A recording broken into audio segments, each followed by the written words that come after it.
S ಮಡೆಗೆ ಮತ್ತೆ ಎಡೆ ವಿಶೇಷ ಕಾರ್ಯಕ್ರಮದಲ್ಲಿ ಚರ್ಚೆನ ಆರಂಭ ಮಾಡ್ತಾ ಇದ್ದೀನಿ ನಾನು ನಿಡುಮಾಮಿಡಿ ಶ್ರೀಗಳಿಂದ. ಗುರುಗಳ, ಈಗಾಗಲೇ ನೀವು ಸಾಕಷ್ಟು ಬಾರಿ ಹೇಳ್ಬಿಟ್ಟಿದ್ದೀರಾ ಯಾಕೆ ಮಡೆ ಸ್ನಾನ ಬೇಡ, ಯಾಕೆ ಅದನ್ನು ನಿಷೇಧ ಮಾಡಬೇಕು ಅಂತ ಚರ್ಚೆಗಳಲ್ಲಿ ಭಾಗವಹಿಸಿ ಹೇಳಿದ್ದೀರಾ, ಪುಸ್ತಕವನ್ನು ಬರೆದಿದ್ದೀರಾ. ನಾನು ಮತ್ತೆ ಅದೇ ವಿಚಾರವನ್ನು ನಿಮ್ಮನ್ನು ಕೇಳೋದಿಲ್ಲ.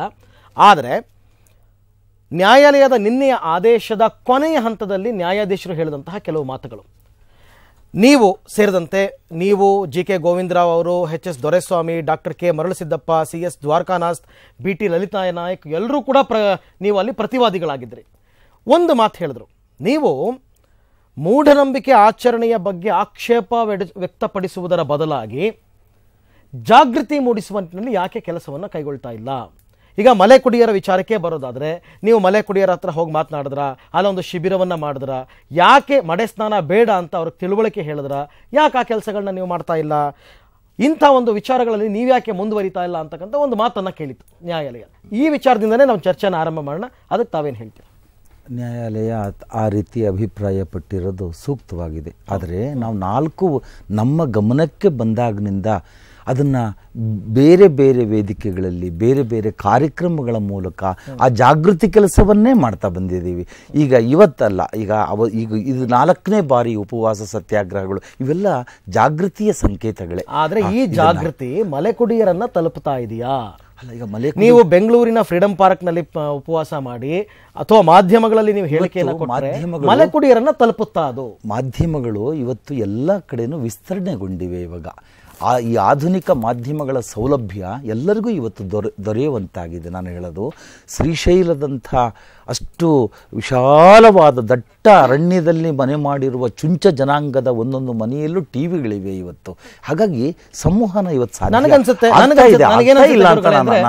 ನನಗನ್ಸುತ್ತೆ ನೀವು ಜಾಗೃತಿ ಮೂಡಿಸೋ ಪ್ರಯತ್ನ ಮಾಡಿದಿರಾ, ಒಪ್ಕೋತೀನಿ, ಮಾಧ್ಯಮಗಳ ಮುಖಾಂತರ, ಉಪವಾಸ ಮಾಡೋದ್ರ ಮುಖಾಂತರ. ಯಾರಲ್ಲಿ ಅಂತಂದ್ರೆ ಮಡೆ ಸ್ನಾನವನ್ನ ಮಾಡಿಸುವವರಲ್ಲಿ ಜಾಗೃತಿ ಮೂಡಿಸೋ ಪ್ರಯತ್ನವನ್ನ ಮಾಡಿದರೆ ಹೊರತು ಮಾಡುವವರಲ್ಲಿ ಜಾಗೃತಿ ಮೂಡಿಸೋ ಕೆಲಸ ನೀವು ಮಾಡಿಲ್ಲ ಅಂತ ನನಗನ್ನಿಸ್ತಾ ಇದೆ. ಇಲ್ಲ ಖಂಡಿತ ಅಲ್ಲಿ ಮಾಡಿಸೋರು ಮಾಡೋರು ಅಲ್ಲಿ ನಾವೇನು ಆ ಅಂತರವನ್ನು ಮಾಡಿಲ್ಲ. ಎಲ್ಲರೂ ಕೂಡ ಅದಲ್ಲದೆ ಮಾಡಿಸುವವರು ಮಾಡುವವರು ಅಲ್ಲದೇ ಇರುವಂಥ ಇನ್ನೂ ಬಹುದೊಡ್ಡ ಜನವರ್ಗಗಳು ಇದೆ. ಎಲ್ಲರಿಗೂ ಕೂಡ ಎಲ್ಲರನ್ನೂ ದೃಷ್ಟಿಯಲ್ಲಿಟ್ಟುಕೊಂಡೆ ನಮ್ಮ ಸಾತ್ವಿಕ ಇಷ್ಟೆಲ್ಲ ಮಾಡೋದಕ್ಕಿಂತ ನೀವು ಮಲೆ ಕುಡಿಯರ ಬಳಿ ಹೋಗಿ ನೀವೆಲ್ಲರೂ ಕೂಡ ಸಂಘಟಿತರಾಗಿ ಅವರಲ್ಲಿ ಅರಿವು ಮೂಡಿಸೋ ಕೆಲಸವನ್ನ ಮಾಡಿದಿದ್ರೆ ಹೆಚ್ಚು. ಈಗ ನೋಡಿ, ಆಯ್ತು, ಅವರು ಮಡೆ ಸ್ನಾನ ಮಾಡ್ಕೊಳ್ಳಿ, ಅವರು ಕುಕ್ಕೆ ಸುಬ್ರಹ್ಮಣ್ಯದಲ್ಲಿ, ನೀವ್ಯಾರು ಹೋಗ್ಬೇಡ್ರಪ್ಪ ಅಂದ್ರೆ ಮುಗಿದೋಯ್ತು. ಇಲ್ಲ ಅಲ್ವಾ? ನೀವ್ ಯಾರು ಹೋಗ್ಬೇಡಿ, ಅವ್ರು ಮಡೆ ಸ್ನಾನ ಮಾಡ್ಕೊಳ್ಳಿ ಅಂದ್ಬಿಟ್ರೆ ನೀವು ಅವರ ವಿರೋಧನೂ ಕಟ್ಕೊಂಡಂಗ ಆಗಲ್ಲ, ಇವರಲ್ಲಿ ಜಾಗೃತಿ ಮೂಡಿಸಿದಂಗೂ ಆಗುತ್ತೆ. ಆ ಕೆಲಸ ನೀವು ಯಾಕೆ ಮಾಡ್ತಿಲ್ಲ? ಇಲ್ಲಿ ಮಲೆಕುಡಿಯ ಜನಾಂಗದವರು ಒಂದು ಅಸ್ತ್ರ ಅಂತ ನಾನು ತಿಳ್ಕೊಂಡಿದ್ದೀನಿ. ಅವರು ಹೃತ್ಪೂರ್ವಕವಾಗಿ ಒಪ್ಪಿ ತಾವೇ ಆಚರಣೆ ಮಾಡಿಕೊಂಡು ಬಂದಿದ್ದಾರೆ ಅಂತ ಅನ್ಲಿಕ್ಕೆ ಯಾವುದೇ ಆಧಾರಗಳಿಲ್ಲ ಇವತ್ತಲ್ಲಿ. ಹಾಗಿದ್ರೆ ಅದು ಕೇವಲ ಬುಡಕಟ್ಟು ಹಿತರಕ್ಷಣಾ ವೇದಿಕೆಯವರು ಯಾಕೆ ನ್ಯಾಯಾಲಯದ ಮೊರೆ ಹೋಗ್ತಿದ್ರು? ಹೌದು, ಅದು ಪ್ರಚೋದನೆಯಿಂದ. ಹೆಂಗ್ ಹೇಳ್ತೀರಾ? ಎಲ್ಲವನ್ನೂ ನೀವೇ ಹೆಂಗೆ ಹೇಳ್ಬಿಡ್ತೀರಾ ಅಂತ ಅವರೆಲ್ಲರೂ ಹೇಳ್ಕೊಂಡಿದ್ದಾರೆ, ನಮಗೆ ಪ್ರಚೋದನೆಯಿಂದ ನಾವು ಕೋರ್ಟ್ಗೆ ಬಂದ್ವಿ ಅಂತ. ಆಯ್ತು, ನಾನು ಹೇಳ್ತೀನಲ್ಲ, ಈವರೆಗೂ ಕೂಡ ನಾನು ಹೇಳೋದು, ಮಾಧ್ಯಮಗಳು ಒಬ್ಬರು ಮಲೆ ಕುಡಿಯರನ್ನಾದರೂ ಕೂಡ ಸಂಬಂಧಪಟ್ಟವ್ರನ್ನ ಚರ್ಚೆಯಲ್ಲಿ ಆಹ್ವಾನಿಸಿದಿರಾ? ಅಲ್ಲ, ಈಗ ನಾನು ಏನು ಹೇಳ್ತಿದ್ದೀನಿ ಅಂತ ಹೇಳಿದರೆ, ಈಗ ಅವರು ಅಸಹಾಯಕ ಜನಾಂಗ. ಮೊದಲು 2% ಶಿಕ್ಷಣ ಇಲ್ಲ ಅಲ್ಲಿ ನಿರಕ್ಷರತೆ ಇದೆ, ಆಮೇಲೆ ಯಾವುದು ದಾರಿದ್ರ್ಯ ಇದೆ, ಬಡತನ. ಅದಕ್ಕೆ ಸರ್ಕಾರಕ್ಕೆ ವಿಶೇಷ ಯೋಜನೆ ಮಾಡಿ ಅವರಿಗೆ ಆರ್ಥಿಕ ಸ್ವಾವಲಂಬಿಗಳಾಗಲಿಕ್ಕೆ ನೀವು ವಿಶೇಷ ಗಮನ. ಮೊನ್ನೆ ಬೇಡಿಕೆಯಲ್ಲೂ ಕೂಡ ಮೊದಲನೇ ಬೇಡಿಕೆ ಅದೇ ಸೇರಿದೆ. ಮಲೆ ಕುಡಿಯ ಜನಾಂಗಕ್ಕೆ ಅವರಿಗೆ ಒಂದು ಶಕ್ತಿ ತುಂಬುವ ಕೆಲಸ.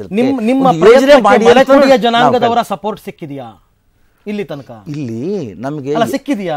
ಯಾರಾದ್ರೂ ಬಂದು ನಿಮಗೆ ಪ್ರಜ್ಞಾವಂತರು ಕೆಲವರು ನಮ್ಮ ಶಿಬಿರಗಳಲ್ಲಿ ಪಾಲ್ಗೊಳ್ತಕ್ಕಂಥ ಕೆಲವು ಮಲೆಕುಡಿಯ ಜನಾಂಗಕ್ಕೆ ಸಂಬಂಧಪಟ್ಟಂತ ಅವರಿಂದಲೇ ನೀವು ಕೋರ್ಟ್ಗೆ ಅರ್ಜಿ ಹಾಕಿಸಬಹುದಾಗಿತ್ತಲ್ಲ? ಇಲ್ಲ, ಅದು ನಮಗೆ ಆ ಹೊತ್ತಿನಲ್ಲಿ ಇದು ಒಂದು ರಾಜ್ಯ ಮಟ್ಟದ ಒಂದು ವಿಚಾರವಾಗಿದೆ, ಮಾನವ ಘನತೆಯ ವಿಚಾರ ಅಂತ ಹೇಳಿ ಒಪ್ಕೋತೀನಿ. ದೀಕ್ಷಿತರೆ, ಈಗ ನಿಮ್ಮ ವಿಚಾರಕ್ಕೆ ಬರೋದಾದ್ರೆ, ನಾವು ನಿಮ್ಮ ಜೊತೆ ಚರ್ಚೆ ಮಾಡಿಲ್ಲ ಈ ಮಡೆ ಸ್ನಾನ ಅಂತಕ್ಕಂಥದ್ದು ಅವಶ್ಯವ ಅಲ್ಲವಾ ಅಂತಕ್ಕಂಥದ್ದು. ಅಂದರೆ ಮಾನವನ ಘನತೆಗೆ ತಕ್ಕುದಾದ ಒಂದು ಕ್ರಿಯೆ ಅಲ್ಲ ಅಂತಕ್ಕಂಥದ್ದು ಕೆಲವರ ವಾದ. ಮನುಷ್ಯನನ್ನು ಕ್ಷುಲ್ಲವಾಗಿ ಕೀಳಾಗಿ ಕಾಣ್ತಕ್ಕಂಥದ್ದು, ಕೆಳವರ್ಗದ ಜನರನ್ನು ಕೀಳಾಗಿ ಕಾಣ್ತಕ್ಕಂಥದ್ದು, ಅದರ ಮುಖಾಂತರ ಮೇಲ್ವರ್ಗದವರು ತಮ್ಮ ಇದನ್ನು ಸಾಧಿಸ್ತಕ್ಕಂಥದ್ದು, ಪ್ರಭುತ್ವವನ್ನು ಅಂತಕ್ಕಂಥ ವಾದ. ತಾವೇನು ಹೇಳ್ತೀರಾ? ವಾದವನ್ನು ಮೇಲ್ಪಂಕ್ತಿ ಕೆಳಪಂಕ್ತಿ ಅಂತ ತೀರ್ಮಾನ ಮಾಡುವಂಥ ವಿಷಯ ಅಲ್ಲ. ಒಬ್ಬ ಮನುಷ್ಯನಿಗೆ ದೇಹದಲ್ಲಿ ಆರೋಗ್ಯ ಕೆಟ್ಟಾಗ ಸಣ್ಣ ಆಸ್ಪತ್ರೆಗೆ ಹೋಗೋರು ಇರ್ತಾರೆ, ದೊಡ್ಡ ಆಸ್ಪತ್ರೆಗೆ ಹೋಗೋರು ಇರ್ತಾರೆ. ಹೌದು. ಅಂದರೆ ಇಬ್ಬರಿಗೂ ಒಂದೇ ವಿಧವಾದ ಕಾಯಿಲೆ. ಅದೇ ರೀತಿಯಾಗಿ ನಮ್ಮ ಪರಂಪರೆಯಲ್ಲಿ, ಭಾರತ ಧರ್ಮದ ಪರಂಪರೆಯಲ್ಲಿ ಒಂದು ಗೆರೆಯನ್ನು ಹಾಕಿದ್ದಾರೆ. ಮಠ ಮಂದಿರಗಳು, ಮಂದಿರಗಳಿಗೆ ಹೋದರೆ ದೇವರುಗಳನ್ನು ಕಲ್ಲಿನ ರೂಪದಲ್ಲಿ ದರ್ಶನ ಮಾಡಿ ಅನುಗ್ರಹವನ್ನು ಪಡೆಯೋದು. ಮಠಗಳಿಗೆ ಹೋಗೋದ್ರೆ ಮಾತಾಡೋ ದೇವರನ್ನ ಮಾತಾಡಿಸಿ ನಮ್ಮ ಕಷ್ಟ ಸುಖಗಳನ್ನು ಹೇಳಿ ಅವರಿಂದ ನಾವು ಅನುಜ್ಞೆಯನ್ನು ಪಡೆಯೋದು.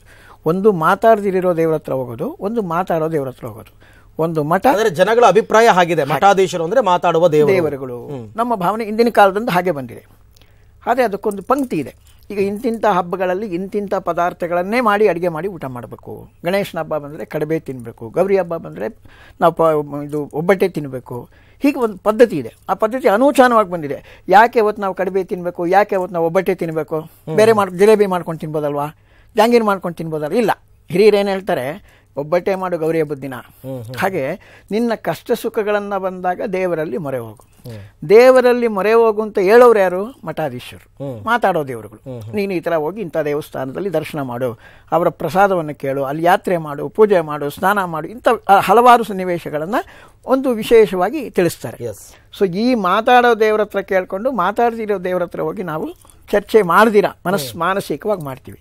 ಈ ಮಡೆ ಸ್ನಾನ ಅನ್ನೋದು ಒಂದು ವಿಶೇಷತೆ ಏನಪ್ಪ ಅಂದರೆ, ಹಿಂದಿನ ಕಾಲದಲ್ಲಿ, ಇವತ್ತು ನಿನ್ನೆದಲ್ಲಾಯಿತು, ಈ ಹೊಸದಾಗಿ ಏನೋ ಒಂದು ಆರಂಭ ಮಾಡಿದ್ದಾರೆ ಅಂತಂದರೆ ಅದನ್ನು ನಾವು ಅದ್ರ ಬಗ್ಗೆ ಪ್ರಶಂಸೆ ಆಗಲಿ ಇಲ್ಲ ಆಕ್ರೋಶ ಆಗಲಿ ಎರಡೂ ಮಾಡಬೇಕಾಗುತ್ತೆ. ಮೈನಲ್ಲಿ ಅವನಲ್ಲಿ ದೇಹದಲ್ಲಿ ಏನಾದರೂ ಕಾಯಿಲೆಗಳಿದೆ, ಎಲ್ಲರೂ ಹೋಗಿ ಮಡೆ ಸ್ನಾನವನ್ನು ಮಾಡಲ್ಲ. ಸೊ ಎಕ್ಸಸೈಸ್ ಮಾಡ್ತಾರೆ ಅಂದರೆ ಮೈನಲ್ಲಿ ಬೆವರು ಬರುತ್ತೆ. ಮೈನಲ್ಲಿ ಬೆವರು ಬಂದಾಗ ದೇಹದಲ್ಲಿರುವಂಥ ರಂಧ್ರಗಳೆಲ್ಲ ಓಪನ್ ಆಗುತ್ತೆ.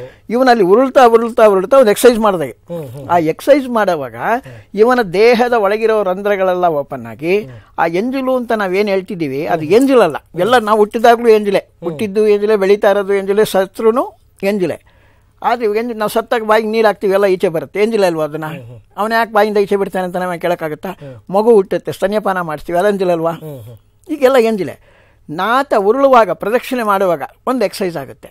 ಆ ಪ್ರದಕ್ಷಿಣೆಯಲ್ಲಿ ದೇಹದಲ್ಲಿರುವ ರಂಧ್ರಗಳು ಓಪನ್ ಆಗಿ ಈ ಭಾಗದಲ್ಲಿ ಏನಾದರೂ ಔಷಧಿಯುಕ್ತವಾದ, ಅದು ಕುಕ್ಕೆ ಸುಬ್ರಹ್ಮಣ್ಯದಲ್ಲಿ ನಡೆಯುತ್ತೆ ಅಂದರೆ ಸುತ್ತಮುತ್ತಲು ಅಲ್ಲೆಲ್ಲ ಬರೀ ಕಾಡು, ಕಾಡಿನಲ್ಲಿ ಹರಿದು ಬರುವಂಥ ನೀರಿನಲ್ಲಿ ಸ್ನಾನ ಮಾಡಿದ್ರೆ ಆರೋಗ್ಯ ಬರುತ್ತೆ, ಆ ನೀರನ್ನು ಕುಡಿದ್ರೆ ಆರೋಗ್ಯ ಬರುತ್ತೆ. ಇದು ಬಿಸ್ಲರಿ ವಾಟರ್ ನಾವು ಕುಡಿದ್ರೆ ಇದು ಆರೋಗ್ಯ ಇರುತ್ತೆ ಅಂತ ನಾವು ಖಂಡಿತ ಹೇಳೋಕ್ಕಾಗಲ್ಲ. ಬಟ್ ಎಷ್ಟೋ ವನಮೂಲಿಕೆಗಳಿಂದ ಬರುವಂಥ ನೀರುಗಳಲ್ಲಿ ಎಷ್ಟೋ ಔಷಧಿಯುಕ್ತವಾಗಿರುತ್ತೆ.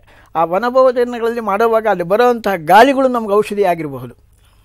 ಆ ರೀತಿಯಾಗಿ ಇದು ನಡ್ಕೊಂಬಂತ ಇರೋ ಪದ್ಧತಿ ಹಿಂದಿನವರು ಒಂದು ತೀರ್ಮಾನ. ಹಂಗೆ ಹೇಳಕ್ ಹೋದ್ರೆ ಆದ್ರೆ ಬ್ರಾಹ್ಮಣರೇ ಊಟ ಮಾಡಿ ಬಿಟ್ಟಂತಹ ಎಂಜಲೆಲೆ ಮೇಲೆ ಯಾಕೆ ಅವರು ಬ್ರಾಹ್ಮಣರೇ ಅಂತಲ್ಲ, ಅದು ಇದು ಬ್ರಾಹ್ಮಣ ವೈಶ್ಯ ಕ್ಷತ್ರಿಯ ಶೂದ್ರ ಅನ್ನೋ ಪ್ರಶ್ನೆ ಅಲ್ಲ ಇದು.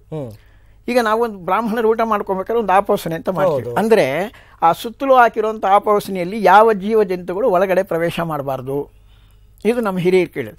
ಅದಕ್ಕೆ ನಾವು ಅನ್ನಗಳಿಗೆ 5 ಭಾಗವನ್ನು ಮಾಡಿರ್ತೀವಿ. ಇಂತಿಂಥ ದೇವತೆಗಳು ನಾವು ಊಟ ಮಾಡೋವರೆಗೂ ನೀವು ಕಾಯ್ಕೊಂಡಿರಿ, ಇದರೊಳಗೆ ಯಾವ ಅಪಬೃದ್ಧ ಆಗಬಾರ್ದು ಅನ್ನೋ ವಿಷಯವನ್ನ ತೋರಿಸ್ತೀವಿ. ಹಂಗೆಲ್ಲ ಆತರ ವಾದ ಮಾಡಕ್ ಹೋದ್ರೆ ಅದನ್ನ ಮೂಢನಂಬಿಕೆ ಅಂತಾರೆ. ಅಲ್ಲ, ಮೂಢನಂಬಿಕೆ ಅಂತ ಬಂದಿಲ್ಲ.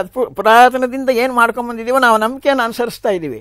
ಅಪ್ಪನ ಅಪ್ಪ ಅಂತ ಕರೀಲಿಕ್ಕೆ ಸಾಧ್ಯ ಹೊರತು ಪಕ್ಕದ ಮನೆಯವನ ಅಪ್ಪ ಅಂತ ಕರೆಯೋಕ್ಕಾಗಲ್ಲ. ಅಲ್ಲ, ಅದಕ್ಕೆಲ್ಲವೂ ವಸ್ತುಗಳು, ಚರಾಚರ ವಸ್ತುಗಳು ಕಣ್ಣೆದುರುಗಡೆ ಇರುತ್ತೆ. ಇವೆಲ್ಲ ಮೂಢನಂಬಿಕೆಗಳಾಗ್ತವಲ್ವಾ?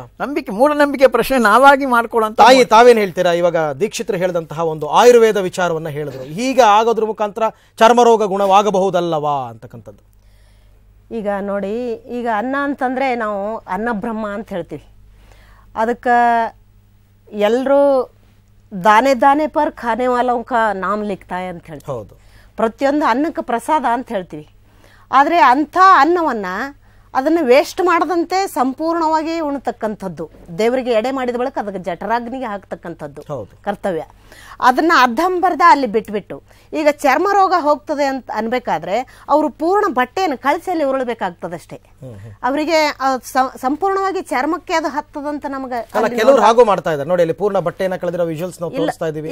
ಈಗ ಸುಮಾರು ಜನ ಆ ತರ ಮಾಡ್ತಾ ಇದ್ದಾರೆ ನೋಡಿ. ಬರೀ ಪಂಚೆಯನ್ನ ಉಟ್ಕೊಂಡಿದ್ದಾರೆ, ಅರೆ ಬಟ್ಟೆಯಲ್ಲಿ ಇದ್ದಾರೆ ಅವರು. ಆಯ್ತು, ಯಾವ್ಯಾವ ಅನ್ನದಲ್ಲಿ ಯಾವ ವಿಟಮಿನ್ಸ್ಗಳು ಇರ್ತವೆ, ಮತ್ತೆ ಯಾವ ಒಂದು ಬಾಳೆ ಎಲೆಯಲ್ಲಿ ಯಾವುದೋ ಒಂದು ತರದ್ದು ಔಷಧಿ ಗುಣ ಇರ್ತದೆ, ಅದನ್ನ ನಾವು ಮನೆಯಲ್ಲಿನೇ ಮೈಗೆ ಹಚ್ಕೋಬಹುದು, ಮೆತ್ಕೋಬಹುದು. ಆ ತರ ಹೋಗ್ತಾ ಇದ್ರೆ ಇನ್ನೊಂದು ಅಂತಂದ್ರೆ, ಉಂಡು ಉಳಿಸದೆ ಕೊಂಡು ಮರಳದೆ ತುಂತುರುವ ನಿಹಾರದೆ ಅದನ್ನು ಸಂಪೂರ್ಣವಾಗಿ ತಗೊಳ್ಬೇಕು ಅಂತ ಅನ್ನುವಂಥದ್ದು ಮಹಾತ್ಮರ ಶರಣರ ಒಂದು ಅಭಿಪ್ರಾಯ. ಇನ್ನೊಂದು ಅಂತಂದ್ರೆ, ನಮ್ಮ ಒಂದು ರೀತಿಯಲ್ಲಿ ಗಂಗಾಳವನ್ನು ತೊಳೆದು ಅಂಗಳಕ್ಕೆ ಚೆಲ್ಲುವ ಮಂಗಗಳನ್ನು ಏನೆಂಬೆ ಅಂತ ಕೇಳ್ತಾರೆ. ಆ ಗಂಗಾಳವನ್ನು ಕೂಡ ತೊಳೆದು ಕುಡಿಬೇಕು, ಆ ಒಂದು ಅಗಳ ಅನ್ನ ಕೂಡ ವೇಸ್ಟ್ ಮಾಡಬಾರ್ದು ಅಂತ ತಿಳ್ಕೊಂಡು ಹೇಳ್ತಾರೆ. ಆ ಒಂದು ನಿಟ್ಟಿನಲ್ಲಿ ನಾವು ಈ ಅನ್ನದ ಮೇಲೆ ಉರುಳಿಸೋದಾಗ್ಲಿ ಅಥವಾ ಅನ್ನ ನೀಡಿಟ್ಟು ಅಂದ್ರೆ ಮಡೆ ಸ್ನಾನ ಬಿಟ್ಟ ಎಂಜಲ, ಆ ಎಡೆ ಸ್ನಾನ ಅದನ್ನು ನೀಡಿಟ್ಟ ಒಂದು ಪದಾರ್ಥ. ಆ ಒಂದು ಮಡೆ ಸ್ನಾನ ಆಗಲಿ ಎಡೆ ಸ್ನಾನ ಆಗಲಿ ಇದು ಅನ್ನದ ಒಂದು ವೇಸ್ಟ್ ಅಲ್ವಾ? ಒಂದು ಅಗಳಿಗೂ ಕೂಡ ಪರದಾಡುವಂತಹ ಜೀವಿಗಳು ನಮ್ಮ ದೇಶದಲ್ಲಿ ಇರುವಾಗ ಈ ಅನ್ನದ ಮೇಲೆ ಓಕೆ ತಾಯಿ, ಇನ್ನು ಉದಯ ಧರ್ಮಸ್ಥಳ ಅವ್ರನ್ನ ಮಾತಾಡಿಸ್ತೀನಿ. ನನಗೆ ಒಂದು ಆಶ್ಚರ್ಯ ಆಗ್ತಿದೆ, ಆಶ್ಚರ್ಯ ಅನ್ನೋದಕ್ಕಿಂತ ಗೊಂದಲ ಆಗ್ತಾ ಇದೆ. ನಿನ್ನೆ ನ್ಯಾಯಾಲಯದಲ್ಲಿ ವಾದ ಮಾಡಿದಂತಹ KN ಫಣೀಂದ್ರ ಅವರು, ಮಡೆ ಸ್ನಾನದ ಪರ ವಕೀಲರು, ಕೆಲವು ಅಂಶಗಳನ್ನ ನ್ಯಾಯಾಲಯದ ಗಮನಕ್ಕೆ ತಂದರು. ಅದರಲ್ಲಿ ಅವ್ರು ಹೇಳಿದ್ರು, ಶತಮಾನಗಳಿಂದಲೂ ಕೂಡ ಮಡೆ ಸ್ನಾನ ಪದ್ಧತಿ ಜಾರಿಯಲ್ಲಿದೆ. ನಂಬರ್ 1, ಇಲ್ಲಿಯವರೆಗೆ ಯಾರೂ ಅದನ್ನು ತಡೆದಿಲ್ಲ. ನಂಬರ್ 2, ದೇವಾಲಯದಲ್ಲಿ ಯಾವುದೇ ಪಂಕ್ತಿ ಭೇದ ಇಲ್ಲ. ಮಡೆ ಸ್ನಾನ ಮಾಡಲೇಬೇಕು ಅಂತ ಯಾರೂ ಕೂಡ ಬಲವಂತ ಮಾಡ್ತಾ ಇಲ್ಲ. ಎಲ್ಲ ವರ್ಗದವರಿಗೂ ಊಟವನ್ನು ಬಡಿಸಲಾಗುತ್ತೆ. ಆದರೆ ಕೆಲ ವರ್ಗದವರು ತಾವೇ ಬರಲ್ಲ ಊಟ ಮಾಡೋದಕ್ಕೆ, ಅದಕ್ಕೆ ನಾವೇನು ಮಾಡೋಕ್ಕಾಗಲ್ಲ. ನಂತರ ಮಲೆಕುಡಿಯ ಜನಾಂಗ ಸೇರಿದಂತೆ ಎಲ್ಲ ವರ್ಗದವರು ಉರುಳು ಸೇವೆಯನ್ನು ಮಾಡ್ತಾರೆ. ಏನು ತಪ್ಪಿದೆ ಇದರಲ್ಲಿ ಅಂತಕ್ಕಂಥ ವಾದವನ್ನು ಫಣೀಂದ್ರ ಅವರು ಮಾಡಿರ್ತಕ್ಕಂಥ. ಇದಿಷ್ಟು ಸರಿಯಾದ ವಾದವೇ. ಇದಿಷ್ಟು ಅದು ಪ್ರಾಮಾಣಿಕವಾಗಿ ನಿರ್ದಿಷ್ಟವಾಗಿ ಹೇಳಿರುವಂಥ ವಾದ. ಆದರೆ ಇಲ್ಲಿ ನಾವು ಮೂಲಕ್ಕೆ ಹೋಗಬೇಕು. ನಿಡುಮಾಮಿಡಿ ಸ್ವಾಮಿಗಳು ಹೇಳಿದಾಗೆ ಅವರ ಮೇಲೆ ಗೌರವ ಇಟ್ಕೊಂಡೇ ನಾನು ಮಾತಾಡಬೇಕಾದಂಥ ಸ್ಥಿತಿ ನನ್ನಲ್ಲಿದೆ. ಹಾಗೆ ಅವರ ವಿಚಾರಗಳನ್ನು ಕೂಡ ಬಹಳಷ್ಟು ಸಂದರ್ಭಗಳಲ್ಲಿ ನಾನು ಒಪ್ಪಿಕೊಳ್ಳುವವನು ಕೂಡ ಆಗಿದ್ದೇನೆ. ಹಾಗಾಗಿ ಇದು ಅವರವರ ಸಾಮಾಜಿಕ ಬದ್ಧತೆಯ ಮೇಲೆ, ಅವರವರ ನಂಬಿಕೆಗಳ ಮೇಲೆ ಅವರವರು ಮಾಡುವಂಥ ಕ್ರಿಯೆ ಅಂತ ಹೇಳಿ ಅದನ್ನು ಅವರವರಿಗೆ ಬಿಡುವಂಥದ್ದು ಬಹಳ ಒಳ್ಳೆಯದು ಅಂತ ಹೇಳುವಂಥ ಮಾತನ್ನು ನಾನು ಪ್ರಥಮವಾಗಿ ಹೇಳಲಿಕ್ಕೆ ಬಯಸ್ತೇನೆ. ಎರಡನೇದು, ಇಲ್ಲಿ ಮಲೆಕುಡಿಯರು ಮಾತ್ರ ಉರುಳುವಂಥದ್ದಲ್ಲ. ಮಲೆಕುಡಿಯರನ್ನು ಮಾತ್ರ ಇಲ್ಲಿ ಒಂದು ಪರಿವರ್ತನೆ ಮಾಡುವಂಥದ್ದು ಅಥವಾ ಮನವೊಲಿಸುವಂಥದ್ದು ಕ್ರಿಯೆ ಆಗಬೇಕು ಅಂತೇನೂ ಇಲ್ಲ. ಹಾಗಾದರೆ ಅದು ನಡೆಯುವಂಥದ್ದಲ್ಲಿ ಇಲ್ಲಿ ಬ್ರಾಹ್ಮಣರು ಕೂಡ ಉರುಳುತ್ತಾರೆ, ಎಲ್ಲ ಜಾತಿ ಜನಾಂಗದವರು ಉರುಳುತ್ತಾರೆ. ಆಮೇಲೆ ಬಟ್ಟೆ ಬಿಚ್ಚಿ ಮಾಡಬೇಕು ಅಂತ ಹೇಳಿರುವಂಥದ್ದು. ಇಲ್ಲಿ ಪ್ರಾರ್ಥನೆಗಳನ್ನು ಭಗವಂತನಿಗೆ ಸಮರ್ಪಿಸುವಂಥ ಒಂದು ಪ್ರಕ್ರಿಯೆಯಾಗಿ ಇದು ಪರಿವರ್ತನೆ ಆಗಿದೆ. ಹಿಂದಿನ ಕಾಲದಲ್ಲಿ ಹೇಗೆ ಶುರುವಾಯಿತು ಇದು ಅಂತ ಹೇಳುವಂಥದ್ದನ್ನು ಮೂಲಕ್ಕೆ ಹೋಗ್ಬೇಕು ನಾವು. ಯಾಕಂದ್ರೆ ಆ ಮೂಲವನ್ನು ನೋಡದೆ ನಾವು ಸುಮ್ಮನೆ ಅದರ ಬಗ್ಗೆ ಆರ್ಭಟವನ್ನು ಕೊಡ್ತಾ ಹೋದರೆ, ಅದನ್ನು ವಿರೋಧಿಸ್ತಾ ಬಂದರೆ, ಅದರ ವಿಚಾರವನ್ನೇ ತಿಳ್ಕೊಳ್ಳದೆ ಬಂದರೆ ನಾವು ಅದರಲ್ಲಿ ತಪ್ಪು ಮಾಡಿದ ಹಾಗೆ ಆಗ್ತದೆ. ಮೂಲದಲ್ಲಿ ಸುಬ್ರಹ್ಮಣ್ಯ ದೇವಸ್ಥಾನ ಅಥವಾ ಎಲ್ಲ ಸುಬ್ರಹ್ಮಣ್ಯ ದೇವಸ್ಥಾನಗಳಲ್ಲಿ ಮಾತ್ರ ಮಡೆ ಸ್ನಾನಗಳಾಗ್ತವೆ. ತಾಯಿ ಹೇಳಿದ್ರು ಅನ್ನವನ್ನು ಬಿಡೋದು ಅಂತ. ಅನ್ನವನ್ನು ಬಿಡೋದಲ್ಲ, ಊಟ ಮಾಡಲಿಕ್ಕೆ ಬಿಡೋದಿಲ್ಲ. ಕೆಲವು ಕಡೆಗಳಲ್ಲಿ ಅರ್ಧಂಬರ್ಧ ಊಟ ಮಾಡುವಾಗಲೇ ಅವರನ್ನು ಎಬ್ಬಿಸಿ ಓಡಿಸ್ತಾರೆ. ಓಡಿಸ್ಬಿಟ್ಟು ಅವರನ್ನು ಆ ಎಂಜಿಲೆಲೆಯನ್ನು ತಲೆ ಮೇಲೆ ಹೊತ್ಕೊಂಡು ಬಂದು ನದಿಗೆ ಬಿಸಾಕುವಂಥದ್ದು, ಅದ್ರ ಮೇಲೆ ಉರುಳುವಂಥದ್ದು ಮಾಡ್ತಾರೆ. ಪೂರ್ಣ ಊಟ ಮಾಡಲಿಕ್ಕೆ ಬಿಡೋದಿಲ್ಲ, ಹರಕೆಯವರು ಮಾಡೋದಿಲ್ಲ. ಅದು ಒಂದು ಹಂತದಲ್ಲಿ. ಆಮೇಲೆ ಅನ್ನಬ್ರಹ್ಮ ಅಂತ ಹೇಳಿದರು. ಅನ್ನಬ್ರಹ್ಮ ಆಗಿರೋದ್ರಿಂದಲೇ ಅದರ ಮೇಲೆ ಸುತ್ತುವಂಥದ್ದು. ಅನ್ನಬ್ರಹ್ಮ ಅಲ್ಲದೆ ಇದ್ದರೆ ಅದು ಯಾವುದಾದ್ರೂ ಒಂದು ಗಲೀಜು ಪದಾರ್ಥ ಅಥವಾ ಅದು ಅಮೇಧಿ ಆಗಿದ್ರೆ ಅದ್ರ ಮೇಲೆ ಯಾರು ಸುತ್ತಲಿಕ್ಕೆ ಹೋಗೋದು.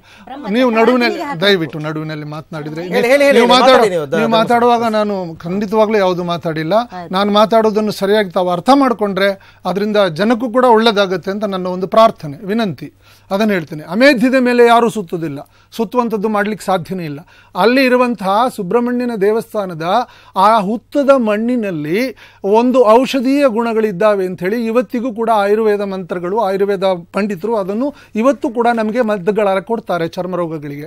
ಹಾಗೆ ಅಲ್ಲಿ ಹರಿಯುವಂಥ ಕುಮಾರಧಾರ ಪರ್ವತದಿಂದ ಬರುವಂಥ ನದಿ ಕುಮಾರಧಾರೆ, ಆ ಕುಮಾರ ಪರ್ವತದಿಂದ ಬರುವಂಥ ನದಿಯ ವನಸ್ಪತಿಗಳು ಆ ನದಿಯ ನೀರಿನಲ್ಲಿ ಆ ಮಣ್ಣಿನಲ್ಲಿ ತುಂಬಿದ್ದಾವೆ. ಆಮೇಲೆ ಅಲ್ಲಿ ಉಚ್ಚಿಷ್ಟ, ಎಲ್ಲಿ ಹಾವುಗಳು ಹರಿದಾಡ್ತಾ ಇರ್ತವೆ ಇವತ್ತಿಗೂ ಕೂಡ ಹಾವಿನ ವಿಷಗಳನ್ನು ಮದ್ದಿನ ರೂಪದಲ್ಲಿ ನಾವು ಬಳಸುತ್ತಾ ಕೊಡ್ತಾ ಇದ್ದೇವೆ. ಹಾಗಾಗಿರುವಾಗ ಅಲ್ಲಿ ಸುತ್ತಮುತ್ತಲು ಇರುವಂತಹ ಪ್ರದೇಶಗಳಲ್ಲಿ ಹಾವಿನ ವಿಷದ ಅಂಶಗಳಿದ್ದು ವೃಣಗಳಿದ್ದಾಗ, ಮೈಮೇಲೆ ರೋಗಗಳಿದ್ದಾಗ ಅಂತಹ ರೋಗಗಳ ಗುಣವಾಗುವಿಕೆ ಮುಂದಿನ ಕಾಲದಲ್ಲಿ ಇತ್ತು. ಈಗ ಬಹುಶಃ ಬದಲಾಗಿದೆ. ಇನ್ನೊಂದು ಮಾತಾಡ್ತೇನೆ. ಆಮೇಲೆ ಇದು ಶುರುವಾಗಿರುವಂಥದ್ದು ಮಲೆಕುಡಿಯರ ದೇವಸ್ಥಾನದಿಂದ. ಕುಕ್ಕೆ ಸುಬ್ರಹ್ಮಣ್ಯ ಅಂತ ಹೇಳಿದ್ರೆ ಮಲೆಕುಡಿಯರ ದೇವರು. ಮಲೆಕುಡಿಯರಿಗೆ ಬೇಕಾದಂತಹ ಸ್ವಾತಂತ್ರ್ಯ ಅಲ್ಲಿದೆ. ಅಲ್ಲಿ ಮಲೆಕುಡಿಯರ ದೇವಸ್ಥಾನ ಮಲೆಕುಡಿಯರ ಅರ್ಚಕರಿಂದ ಪೂಜಿಸಲ್ಪಡ್ತಾ ಇರುವಂತ ದೇವರಾಗಿದ್ರು. ಆ ಮಲೆಕುಡಿಯರ ದೇವರ ಪೂಜೆ ಮಾಡ್ತಾ ಇರುವವನು ದೈವ ಸ್ವರೂಪಿ ಅಂತ ಹೇಳಿ ದೇವರಿಗಿಟ್ಟ ಪ್ರಸಾದವನ್ನು, ಅವನುಂಡ ಪ್ರಸಾದವನ್ನು ಅದನ್ನು ಎಂಜಿಲು ಅಂತ ಭಾವಿಸ್ತಾ ಇರಲಿಲ್ಲ. ಗುರುವಿನ ಪ್ರಸಾದ, ದೇವರ ಪ್ರಸಾದ ಯಾವತ್ತೂ ಎಂಜಿಲ್ ಆಗೋದಿಲ್ಲ. ಅದು ಪ್ರಸಾದವಾಗ್ತದೆ, ನೈವೇದ್ಯಕ್ಕಿಟ್ಟದ್ದು ನೈವೇದ್ಯ ಆಗಿ ಪರಿವರ್ತನೆ ಆಗ್ತದೆ ಹೊರತು ಯಾಕೆ ಈ ಶಬ್ದದ ಗೊಂದಲಗಳು? ಎಂಜಿಲು ಅಂತ ಹೇಳಿದ್ರೆ ಬಸವಣ್ಣ ಹೇಳಿದಂತ ಕರುವಿನ ಎಂಜಲನ ಹಾಲನ್ನು ನಾವು ಯಾರೂ ಕುಡಿಯುವುದೇ ಇಲ್ವಾ? ಎಂಜಲನ್ನು ತಿನ್ನುವುದೇ ಇಲ್ವಾ? ಇಷ್ಟೆಲ್ಲ ಎಂಜಲು ಅಂತ ನಾವು ಬೊಬ್ಬೆ ಹೊಡಿತಾ ಇದ್ದೇವೆ. ಈಗ ಕಿಸ್ಸಿಂಗ್ ಡೇ ಅಂತ ಬರ್ತಾ ಇದೆ. ಇದ್ರ ಬಗ್ಗೆ ನಮ್ದು ಮಾತಿಲ್ಲ, ನಮ್ದು ಯಾಕೆ ಗೊಂದಲ, ಆತಂಕ? Okay, got it. ಗುರುಗಳೇ, ಇಲ್ಲಿ ಇನ್ನೊಂದು ನಿಮ್ಮ ಮೇಲಿನ ಆರೋಪದ ಬಗ್ಗೆ ನಾನು ಮಾತಾಡ್ತೀನಿ. ನೀವು ಈಗಾಗಲೇ ಸಾಕಷ್ಟು ಪ್ರಗತಿಪರ ಮಠಾಧೀಶರ ವೇದಿಕೆ ಅಂತ ಮಾಡಿಕೊಂಡು ಸಾಕಷ್ಟು ಉಪವಾಸ ಸತ್ಯಾಗ್ರಹಗಳನ್ನ ಮಾಡಿದಿರಾ, ನಿಮ್ಮ ಮಠದಲ್ಲೂ ಕೂಡ ಮಾಡಿದಿರಾ, ಬೇರೆ ಬೇರೆ ವಿಚಾರವಾಗಿ. ಇದೊಂದೇ ಅಂತಲೇ ನಾನು ಹೇಳ್ತಾ ಇಲ್ಲ. ಆದರೆ ಕೆಲವರು ಮಾಡೋ ಆರೋಪ, ಮಡೆ ಸ್ನಾನದ ವಿಚಾರದಲ್ಲಿ ನಿಡುಮಾಮಿಡಿ ಶ್ರೀಗಳ ಹೋರಾಟದ ತೀವ್ರತೆ ಬೇರೆ ವಿಚಾರಗಳಲ್ಲಿ ಕಂಡು ಬರ್ತಾ ಇಲ್ಲ. ನಮ್ಮ ರಾಜ್ಯದಲ್ಲಿ ಇವತ್ತಿಗೂ ಕೂಡ ದೇವದಾಸಿ ಪದ್ಧತಿ ಜಾರಿಯಲ್ಲಿದೆ. ಎಲ್ಲೋ ಕೆಲವು ಕಡೆ ಮಾಧ್ಯಮದಲ್ಲಿ ನಾವೇ ತೋರಿಸ್ತೀವಿ. ಇವತ್ತಿಗೂ ಕೂಡ ಮಲ ಹೊರುವ ಪದ್ಧತಿ ಜೀವಂತವಾಗಿದೆ, ಅದನ್ನು ಕೂಡ ನಾವು ಮಾಧ್ಯಮದಲ್ಲಿ ತೋರಿಸ್ತೀವಿ. ಹೀಗೆ ಅನಿಷ್ಟ ಪದ್ಧತಿಗಳು, ಅನಾಚಾರ ಪದ್ಧತಿಗಳು ಅಂತ ನೀವೇನು ಹೇಳ್ತಾ ಇದ್ದೀರಾ, ಅಲ್ಲೆಲ್ಲ ನಿಮ್ಮ ಹೋರಾಟದ ತೀವ್ರತೆ ಕಡಿಮೆಯಾಗಿದ್ದು ಈ ಪರ್ಟಿಕ್ಯುಲರ್ ಆಗಿ ಮಡೆ ಸ್ನಾನದ ವಿಚಾರದಲ್ಲೇ ಮಾಡ್ತಾ ಇರೋದು. ಇದು ಬ್ರಾಹ್ಮಣರ ಮೇಲಿನ ಸಿಟ್ಟಿಗೆ ಇವರು ಈ ರೀತಿ ಮಾಡ್ತಾ ಇದ್ದಾರೆ ಅಂತಕ್ಕಂಥದ್ದು ನಿಮ್ಮ ಮೇಲೆ ಇರ್ತಕ್ಕಂಥ ನೇರ ಆರೋಪ. ಆರೋಪ ನಿರಾಧಾರ ಅಂತ ಹೇಳಲಿಕ್ಕೆ ನಾನು ಬಯಸ್ತೇನೆ. ಮೊದಲನೇದಾಗಿ ನೋಡಿ, ಮೂಢನಂಬಿಕೆ ನಿಷೇಧ ಕಾಯ್ದೆ ಸಂಬಂಧ ಸಾಕಷ್ಟು ಹೋರಾಟ ಮಾಡಿದ್ದೇವೆ. ಅಡ್ಡಪಲ್ಲಕ್ಕಿ ವಿಚಾರದಲ್ಲಿ ನಾನು ಅತ್ಯಂತ ಒಂದು ಖಳನಾಯಕನಾಗಿ ನನ್ನನ್ನು ಚಿತ್ರಿಸ್ತಕ್ಕಂಥ ಅಡ್ಡಪಲ್ಲಕ್ಕಿ ನನ್ನನ್ನು ಖಳನಾಯಕನನ್ನಾಗಿ ಚಿತ್ರಿಸ್ತಕ್ಕಂಥ ಪ್ರಯತ್ನ ಆಯಿತು. ದಲಿತರ ಬೇಡಿಕೆಗಳ ಪರವಾಗಿ ಹೋರಾಟ ಮಾಡುವಾಗಲೂ ಕೂಡ ನನ್ನನ್ನು ದಲಿತರ ಸ್ವಾಮಿ, ದಲಿತರಿಗೇ ಹುಟ್ಟಿದವನು ಅಂತ ಹೇಳಿ ನನ್ನನ್ನು ಆ ರೀತಿ ಆರೋಪ ಮಾಡಲಾಯಿತು. ಅವಾಗ ಕೊನೆಗೆ ನಾನು ಹೇಳ್ಕೊಂಡೆ, ನಾನು ದೈಹಿಕವಾಗಿ ದಲಿತ ಅಲ್ಲ, ಆದರೆ ಮಾನಸಿಕವಾಗಿ ದಲಿತ. ಅಂದರೆ ಆ ನೋವುಗಳು ನನ್ನವು ಅಂತ ನಾನು ಹೇಳ್ಕೊಳ್ಬೇಕಾಯಿತು ಅಂತ. ನೋಡಿ, ಮೊನ್ನೆ 3 ದಿನ ಉಪವಾಸ ಸತ್ಯಾಗ್ರಹ ಕುಂತಾಗ 13 ಬೇಡಿಕೆಗಳನ್ನು ಇಟ್ಕೊಂಡು ನಾವು ಕೂತ್ಕೊಂಡಿದ್ವಿ. 208 ಜನ. ಬರೀ ಇದೊಂದು ವಿಷಯ ಅಲ್ಲ, 13 ಬೇಡಿಕೆ. ಮಲೆ ಕುಡಿಯರ ಏಳಿಗೆ, ಕಾಡುಗೊಲ್ಲರ ಹಟ್ಟಿಗಳಿಗೆ ಒಂದು ಅಭಿವೃದ್ಧಿ ನಿಗಮ, ಅಲೆಮಾರಿ ಜನಾಂಗಗಳಿಗೆ ಒಂದು ಪ್ರಾಧಿಕಾರ, ಪೌರ ಕಾರ್ಮಿಕರಿಗೆ ಒಂದು ಡಿ ದರ್ಜೆ ನೌಕರರು ಅಂತ ಪರಿಗಣಿಸಿ ಈ ನಾಡಿನ ಶೋಷಿತ, ಅಸಹಾಯಕ, ಅವಕಾಶ ವಂಚಿತ ಸಮುದಾಯಗಳ ಏಳಿಗೆ ಆಗಬೇಕು ಅನ್ನುವ ಸಾಮಾಜಿಕ ಕಳಕಳಿಯನ್ನು ಆಧರಿಸಿದಂಥ 11 ಬೇಡಿಕೆ. ಎಳೆ ಮಕ್ಕಳ ಮೇಲೆ, ಮಹಿಳೆ, ವೃದ್ಧೆಯರು ಅನ್ನೋದೇ ಅತ್ಯಾಚಾರದ ಇದಾಗ್ತಾ ಇದೆ. ವಿಭಾಗಕ್ಕೊಂದು ತ್ವರಿತ ನ್ಯಾಯಾಲಯ ಮಾಡಿ 6 ತಿಂಗಳ ಒಳಗೆ ಆರೋಪಿಗಳಿಗೆ ಕಠಿಣ ಶಿಕ್ಷೆ ವಿಧಿಸಿ ಅಂತಕ್ಕಂಥದ್ದು. ಪ್ರಾಥಮಿಕ ಮಾಧ್ಯಮಿಕ ಪ್ರೌಢಶಾಲೆಗಳಲ್ಲಿ ಶೌಚಾಲಯಕ್ಕೆ ಇದು ತೊಂದರೆಯಿಂದ ಹೆಣ್ಣುಮಕ್ಕಳು ಎಲ್ಲದಕ್ಕೂ ನನ್ನ ಹೋರಾಟ ಇದ್ದೇ ಇದೆ ಅಂತ ನಿಮ್ಮ ವಾದ. ಎಲ್ಲ ಜನಮುಖಿಯಾದ, ಜನಪರವಾದ, ಮಾನವತೆಯ ಪರವಾದ ವಿಚಾರ ಇಟ್ಕೊಂಡು ನಾನು ಮಾತಾಡಿದ್ದೀನಿ. ಆಮೇಲೆ ಎರಡನೇದು ಇನ್ನೊಂದು ಅಂಶ ಹೇಳಿದ್ರಿ.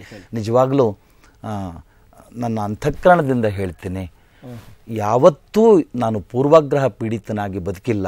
ಯಾವ ಬ್ರಾಹ್ಮಣರನ್ನು ದ್ವೇಷಿಸ್ಲಿಕ್ಕೆ ನನಗೆ ಕಾರಣನೇ ಇಲ್ಲ, ಲಿಂಗಾಯತರನ್ನು ದ್ವೇಷಿಸ್ಲಿಕ್ಕೆ ಕಾರಣ ಇಲ್ಲ, ಯಾರನ್ನೂ ದ್ವೇಷಿಸಲಿಕ್ಕೆ ಕಾರಣವೇ ಇಲ್ಲ. ನನಗದರ ಅಗತ್ಯನೇ ಇಲ್ಲ.